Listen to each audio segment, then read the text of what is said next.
Decíamos días pasados, ya estamos en el plano político, decíamos días pasados que nos parecía realmente una cachetada para buena parte de la sociedad argentina, sobre todo para los sectores más pobres, los más vulnerables, que realmente tienen una lucha diaria para ver de comer aunque sea un plato de comida por día, cosa que muchos no consiguen.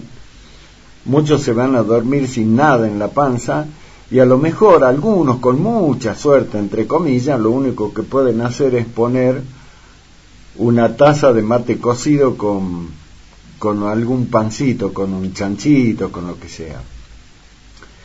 Y así se van a dormir, con la expectativa de ver si al otro día a lo mejor tienen la suerte de poder presentar un plato, por lo menos un plato de comida en la mesa, en lo que sea, particularmente el guiso, obvio, el sagrado y querido guiso, polenta, lo que sea. La carne ya se olvidaron, pero por lo menos unos fideos, un arroz. Porque no tienen plata, porque la plata no le alcanza, porque la inflación le come todo, porque los precios suben todos los días. Y así viven buena parte de los argentinos, de las argentinas. Tenemos una clase dirigente, como yo digo, política, que desde 1983 a la fecha nunca estuvieron a la altura de la circunstancia. Nunca. Y hablo de la clase dirigente, porque son una clase distinta al resto. Y digo que nunca estuvieron a la altura porque si miramos lo que pasó en otros lugares del mundo, que pasaron por situaciones muy complejas, lo que pasó en España, con la guerra civil española, lo que pasó en otros ámbitos, ¿no? En Rusia, en cualquier lugar. Vemos cómo esa dirigencia política que sale del seno de esa sociedad estuvo a la altura de la circunstancia y que dijeron, bueno, hemos superado un tiempo terrible. Nosotros veníamos de la larga noche de la dictadura asesina y se suponía que el conjunto dirigencial que asumió que protagonizó el retorno a la democracia, hablo de quien ganó la elección, que fue el radicalismo con Alfonsín, pero también la oposición con los peronistas, con Cafiero, con todo. Pensábamos que iban a actuar a la altura, estar a la altura de la circunstancia y copia y pegue. A ver, ¿qué han hecho allá? Copiamos y pegamos y lo aplicamos acá. Iban a trabajar para resolver lo que en ese momento eran los que se llamaban los graves problemas estructurales que tenía la Argentina. Si lo miramos, aquellos graves problemas estructurales de la Argentina con lo que pasa hoy, estamos en la gloria en ese momento, desde ese punto de vista. Alguien no va a decir que yo reivindico, no, digo, en ese sentido, los problemas que teníamos en ese momento, desde el punto de vista económico, no tienen nada que ver con lo que pasa hoy. Sin embargo, la dirigencia política fue incapaz de estar a la altura de la circunstancia.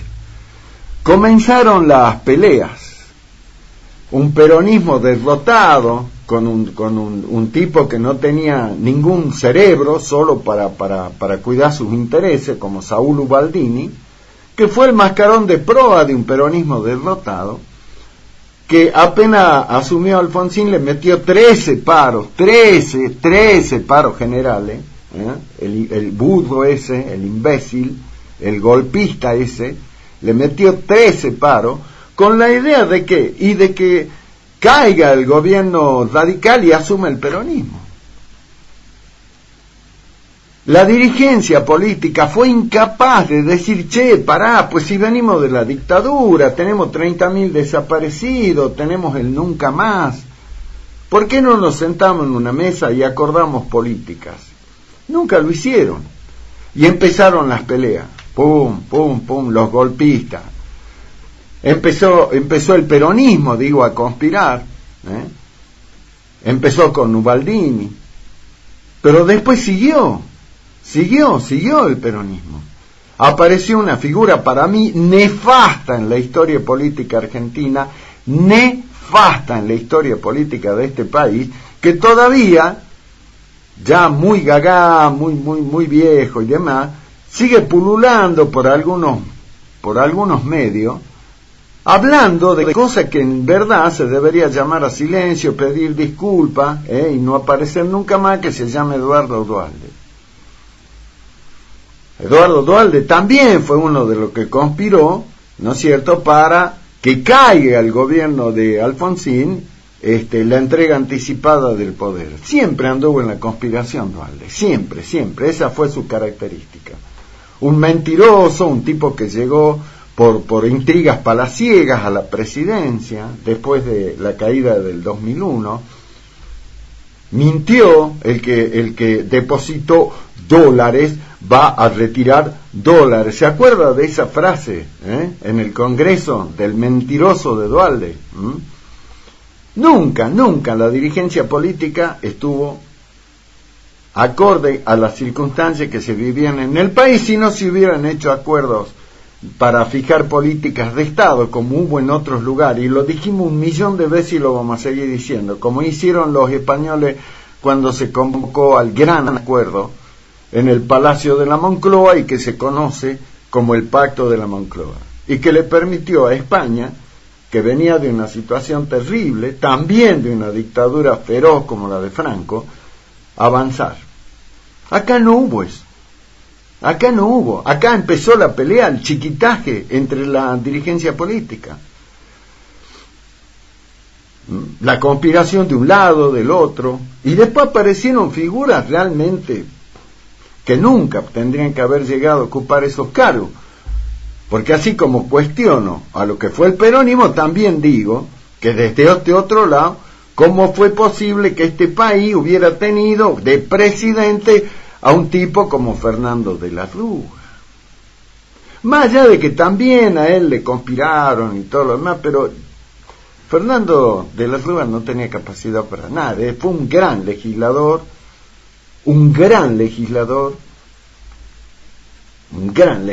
pero no tenía pasta, no le daba al piné, como se dice, para ser presidente. Y empezó la Argentina a venirse abajo. Y hoy miren dónde estamos.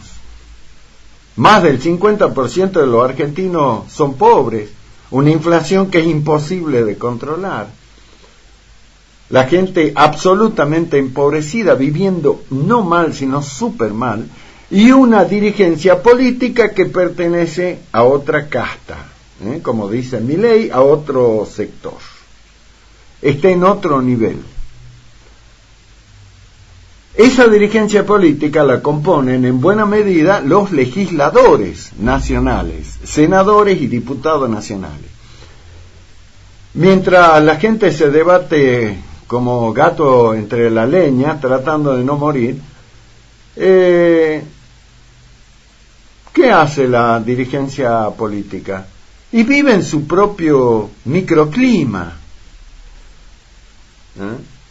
Se acaba de aprobar desde el gobierno del inútil de Alberto Fernández la autorización para que le compren un nuevo Tango 01, un avión presidencial para el inútil de Alberto Fernández, y el Estado Nacional va a gastar 22 millones de dólares en comprarle un avión a este tipo. ¿Para qué? Para que salga a pelotudear al mundo, y para que su mujer, sus amigos, los amigos de la mujer, los de la fiestita de Olivo, en plena pandemia, lo puedan disfrutar. 22 millones de dólares va a pagar este Estado argentino con la mitad de la gente muriéndose de hambre, empobrecida, para que el inútil de Alberto Fernández, el forro de Alberto Fernández, tenga un avión para salir a pelotudear por el mundo. ¿Ustedes creen que esta dirigencia tiene un poquito de cerebro como para decir cómo lo vamos a hacer? ¿Cómo podemos mandar este mensaje cuando la gente está pasándola no mal, sino súper mal? Es increíble. Entonces después yo por ahí hablo con la mayoría de mis amigos son políticos, entonces puedo decir, che, hermano, o por ahí te preguntan y dicen, che, ¿por qué la gente no quiere saber nada del tema político? Y vos le decís, porque ustedes viven en una nube de úbeda, por no decir que viven en una nube de pedo, porque viven fuera de la realidad. 22 millones de mangos va a gastar el Estado Nacional para comprarle un avión a Alberto Fernández. Repito, ¿para qué? Para que siga haciendo turismo bit por el mundo con la guita nuestra, con una comitiva de 48 personas o 50 que lo acompañan en cada viaje, que no sabemos quiénes son y para qué van, que todos, por supuesto, pagados por el Estado, es decir, por usted y por mí, y para que la mujer pueda salir a hacer relaciones con sus amigas, y para que Cristina pueda seguir estando en el sur y que el avión le lleve los diarios, porque a ella no le gusta leer los diarios por internet, a ella le gusta leer los diarios papel. Y durante su presidencia los aviones iban y venían a Santa Cruz para llevarle los diarios. Vivimos con una dirigencia que no está viviendo la realidad que viven otros. Si no hubiera bastado con este desastre de lo que es la compra de este avión de 22 millones de dólares, cuando la gente se está muriendo de hambre, hoy había sesión en la Cámara de Diputados. La Cámara de Diputados del Congreso de la Nación hoy fue, ¿sabe qué? Una cancha de fútbol qué sé yo, le puedo decir de La Matanza. Eran grupos de barra bravas enfrentados en el Congreso, insultándose unos a otros. Les recuerdo que hace poquito los diputados y los senadores se aumentaron un 30% la dieta, y hoy un diputado nacional cobra 455.000 pesos mensuales más los gastos extras, desarraigo, pasajes,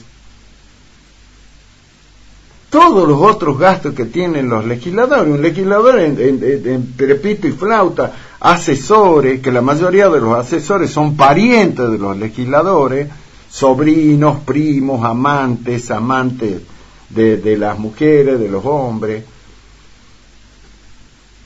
Tipo le debe costar a cada argentino y por lo menos 700 lucas por mes. Sin embargo, hoy, que tenían que haber trabajado, legislado para crear 5 nuevas universidades para que avancemos en el tema educativo, una de las grandes falencias que tiene este país, no, se agarraron a las piñas, se gritaron, se insultaron,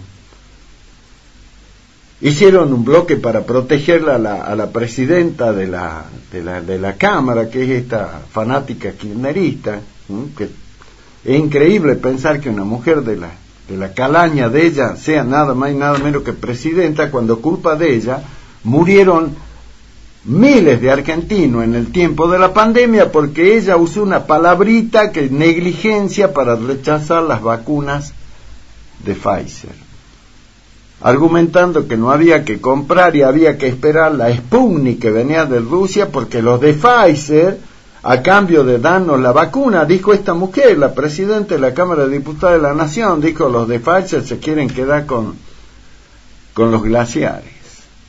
Una locura. Esa mujer que dijo tamaña estupidez no solo sigue siendo legisladora, sino que ahora la preside a la Cámara.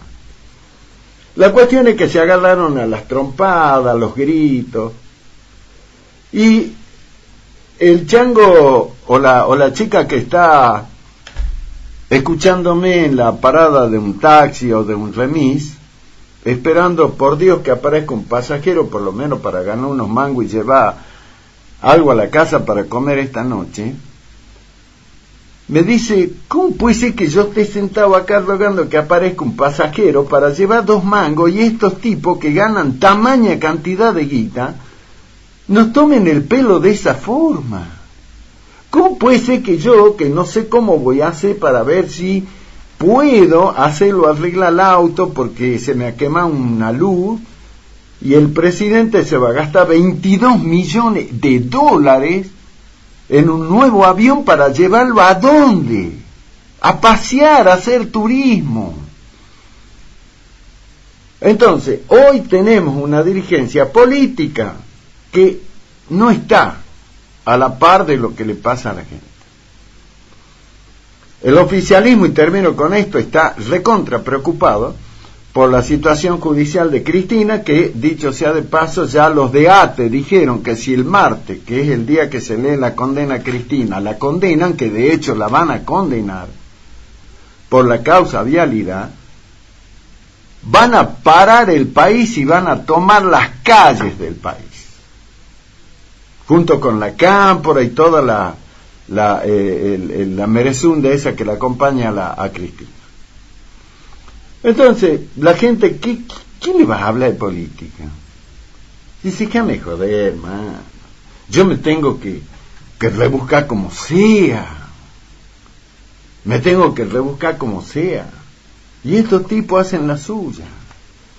Y es muy gracioso porque los de oposición, los de Juntos por el Cambio, de la oposición, cuando hablaron de que le iban a aumentar 30% la dieta, y tendrían que haber levantado la mano y decir, no, nosotros no lo vamos a aceptar. ¿Sabe quién fue los únicos que dijeron no queremos el aumento? Esper y Milei. Pero después todo lo de Juntos por el Cambio, Negri, todo. Shh. Silencio de radio, se quedaron piola. Y van a embolsillar casi 700 lucas por mes. Entonces, pensamos que tiene que aparecer una nueva camada dirigencial que mire las cosas desde otro punto de vista, mire un poco más lo que pasa con la gente. Venía para acá, para la radio, y veía a un changuito, en una bicicleta, en medio de la lluvia. Venía pedaleando una bicicletita y llevaba atrás una especie de canastita. ¿Sabe qué? Andaba vendiendo para vivir, para llevar un peso a su casa. Y yo decía, pobre este chiquito, que debe haber tenido más de 12 años, que tiene que salir en medio de la lluvia a ver si puede llevar unos pesitos a la casa. Y estos tipos que ganan 700, 500 mil mangos por mes, usan el recinto legislativo para trompearse. Es increíble. Un presidente, un imbécil, que se va a gastar $22 millones para comprarse un avión. ¡Qué bárbaro! Vienen las elecciones, elijamos bien el año que viene.